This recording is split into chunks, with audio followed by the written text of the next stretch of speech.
few recent stories are making me wonder if there's a limit to what some courts and even some academics can stomach.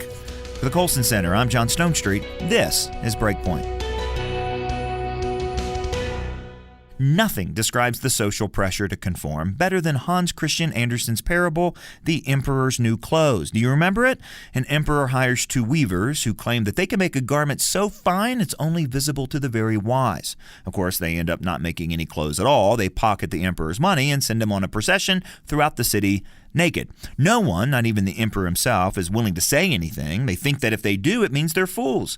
Only a child is willing to shout out, "The emperor is naked." Look, each week I come across a headline that makes me think, finally, this has got to be our naked emperor moment. Somebody's got to call this out. Last week, for instance, the spokeswoman for a British doula association was forced to resign after reminding her social media followers that people who have wombs are women.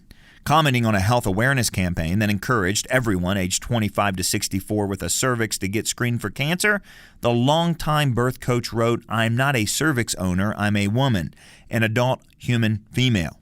Well, in response, angry transgender activist barraged Doula UK with complaints, ultimately driving someone willing to say the obvious out of her job.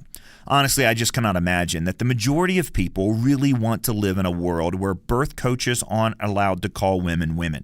In fact, it may be that we're ready to put at least some limits on the men who demand all the rights and privileges of women. For example, a biological man who filed complaints against Vancouver beauty salons because they wouldn't wax his private area was just told by a Canadian court he doesn't have a right to force female beauticians to touch him. And then there's an ongoing custody battle over a 7-year-old Texas boy whose mother is convinced he's really a she and therefore should dress, live, and medically transition into girlhood. Since we last talked about this story on Breakpoint this week, a Dallas judge has refused to grant the mother sole custody, which is a big improvement over what the jury had recommended. And resistance is also growing in the academy. A recent essay at the American Mind describes how a growing group of radical feminists are bravely taking on the demands of transgender activists. Apparently, they've realized that their very existence as women is threatened by increasingly unrealistic demands. Now, in response, they've earned a derogatory nickname, TERFs, which stands for Trans Exclusionary Radical Feminist.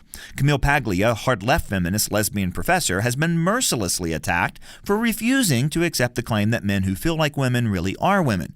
Paglia and other gender-critical feminists think there's something essential to biological womanhood that no man could ever appropriate, claim, or understand, no matter how much makeup, hormone therapy, or surgery he endures. As she told the Weekly Standard in 2017, the cold biological truth is sex changes are impossible.